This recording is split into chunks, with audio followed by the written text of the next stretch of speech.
What's going on, everybody? Joe Daniels here, Swing This Kettlebell and Strength. Jason Riggs here. Good buddy and awesome trainee that trains at our gym.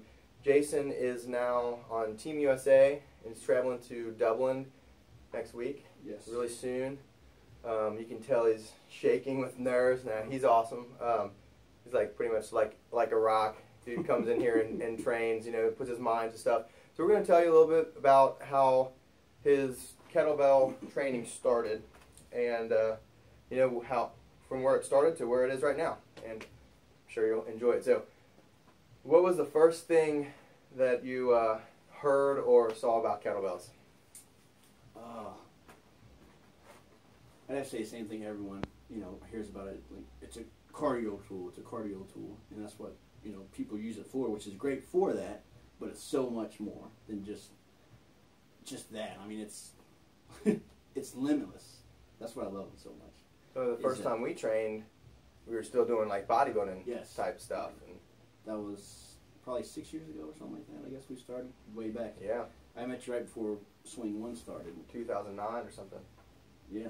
When I last competed bodybuilding, and yeah. I think we... And that's how I heard about you. I seen you in a magazine. I was like, oh, I want to meet that. I want to get with that guy so we can start training, you know, do the bodybuilding stuff. Which I still like that sort of thing, but I don't focus on the training anymore. It's all, you know, kettlebell addiction.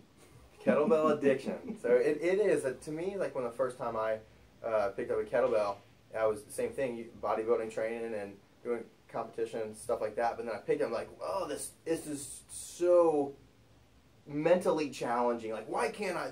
It's only 35 pounds, 26 pounds. Why can't I do this just like a dumbbell? Yeah. So, first time you touched kettlebell, I probably said, hey. Or did you? I can't really remember. It's been a long time. It has been. I mean, I would come in and I'd say, I want to work on, you know, chest. So we do some benching and, you know, push-ups, all that kind of things. And then it would be like, okay, well, try this with the kettlebells. God, this is terrible. I can't do this. Oh, no. Right. And then something like, I don't know, I remember... It's just, the more and more that... Your little girl, you had a little girl, yeah. Right? And yeah. A little bit less than my little girl, so we kind of right took some time off, yeah. And then came back. Yeah. And then... Yeah, and then it was just like, you know, I got more and more into kettlebells and thought, man, you know, this is really fun, It keeps you a lot more interested in training, because it's not the same thing over and over. It's like, and it's more, you know, mind control. It's so much more than just like, just lifting this weight, sitting on a machine, doing this. You have to use your brain to accomplish a certain thing, and it's so much form related that you have to use your brain. You know what I mean? And I used to think, oh, I'll get in there and I'll do these sets and I'll just mindlessly do it, and then you only get so far. But then when you get to the idea of, you know, concentrate on exactly what you're doing every time you're doing it, breathing, technique, yes, and then you start to go a little bit further, and it's been so much fun that I always want to. That's what I want to do. Yeah. This kettlebell. So you went from, same as I did, to snatching a kettlebell, gripping too tight and having it hurt your hands, and have it, you know, snatching like just, you know, the 16, the yellow bell is just like, God, what is this, like, you know, trying to grip this piece of metal and. Well, it's turning around and just. Yeah, this is terrible. Just a couple reps in it, my fingers hurt, hands hurt. God, this is terrible. You know, so not doing it right. 10 reps with like a 16 kilogram kettlebell to a couple years later applying and focusing, you know, we did all sorts of training, because I'm always trying to find something that's a little outside here and a little bit mainstream, and then something that's even more regimented, and then kind of bounce between that. But now you've been working with from Russia. Yes, I have a coach, Igor Morozov, with RGSI. Got with him because I wanted this sport-specific training plan. That's what I wanted. Because that was my goal. You know, I got, you know, and see how it's funny is that's what I want to do. I want to get on this track. I want to train kettlebell sport. And yeah, so you're not down here just trying to get a chest pump or bicep. You're trying to be the best you can be at kettlebell sport. And we share the same philosophy. It doesn't, and we're gonna do a lot more videos and stuff like this, but I think we share the same philosophy when it comes to not worrying about everybody else. Worrying about not even worrying, but doing the best you can. There's nothing to worry about. If you are connected to your mind, your body, spirit, whatever, and you're doing the best that you can, there's nothing that can go wrong. Right. And there's no need to worry. There's no need to worry about people judging what you do. And I think that's a really cool thing about kettlebell sport. It's not just, well, how much weight or whatever. But anyway, let's brag a little bit. How much have you went from doing those 5 reps and hurting your hands? What's your personal rest? You're doing biathlon, which is describe biathlon for people that are tired of hearing my voice. Right. Kettlebell sport, it's so hard to like explain what it is. If you don't have any idea what it is, it's better to show you what it is. But, you know, the biathlon is 10 minutes of jerk. So a cap of 10 minutes. 10 minute set. That's how long you get, you know, your time frame of getting as many reps as possible without putting the bell down. Once you put the bell down, your set is over. Followed by 10 minutes of snatch. Usually an hour to, you know, an hour or more rest in between when you're competing. Between the 2 sets, give yourself time. Which is not enough sometimes. It's not enough. You need days. You need like a whole day or so to recuperate. But yeah, the 10 minutes of jerk, 10 minutes of snatch. If you don't know what that is, Joe has plenty of videos to show you what those are. So, yeah.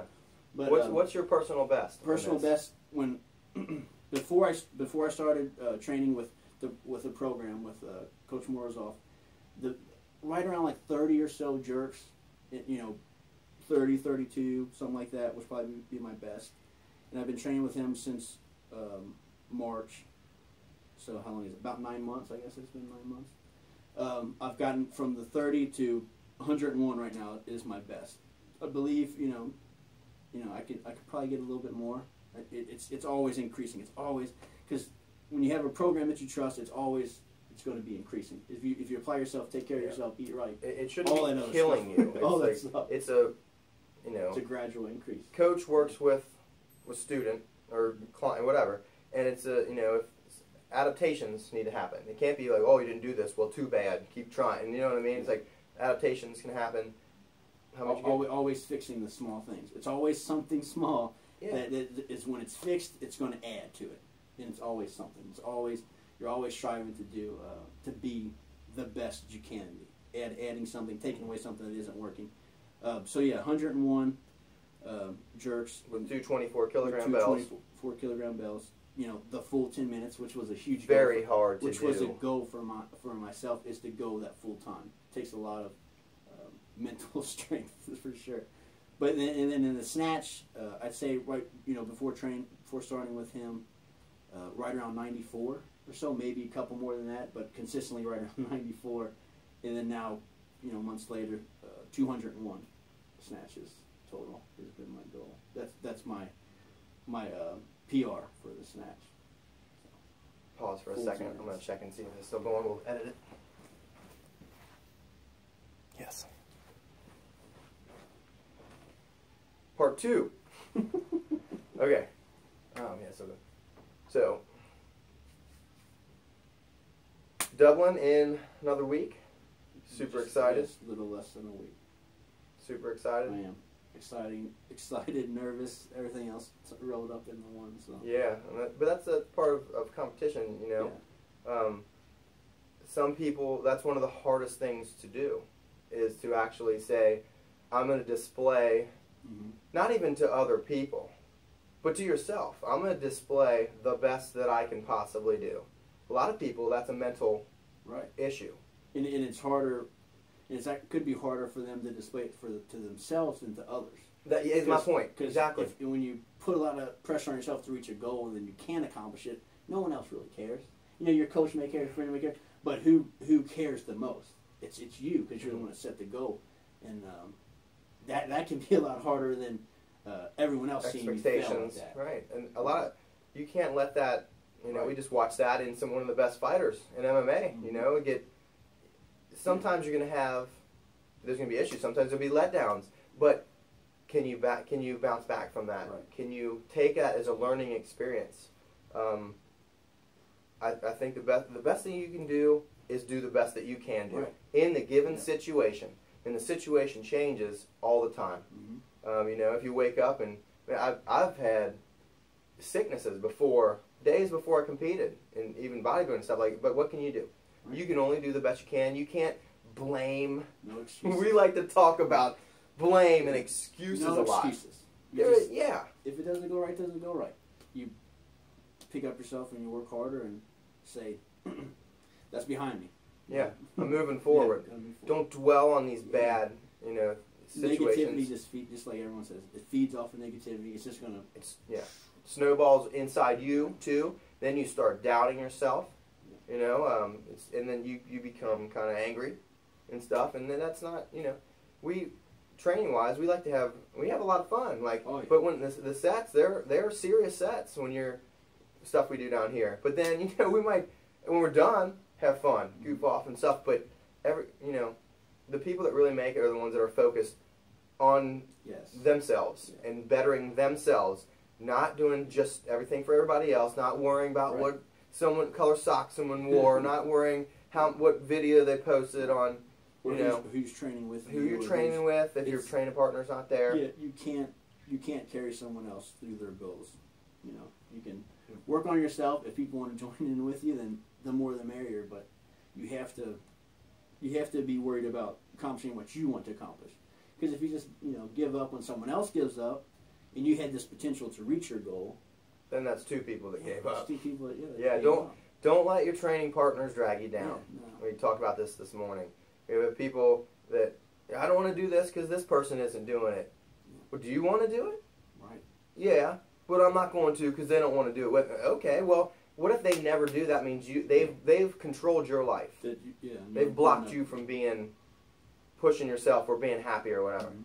But anyway, we get back. We could talk about this forever. That's another time. Yeah. But so just like I said, Jason, from where he started to where he is now, and where he's about to, show to himself, and we're here to cheer him on and, do even better things, bigger and better things. Yeah, it's not the end. Thank you, sir, for being an awesome part of our gym. Well, thank you for having it. No problem.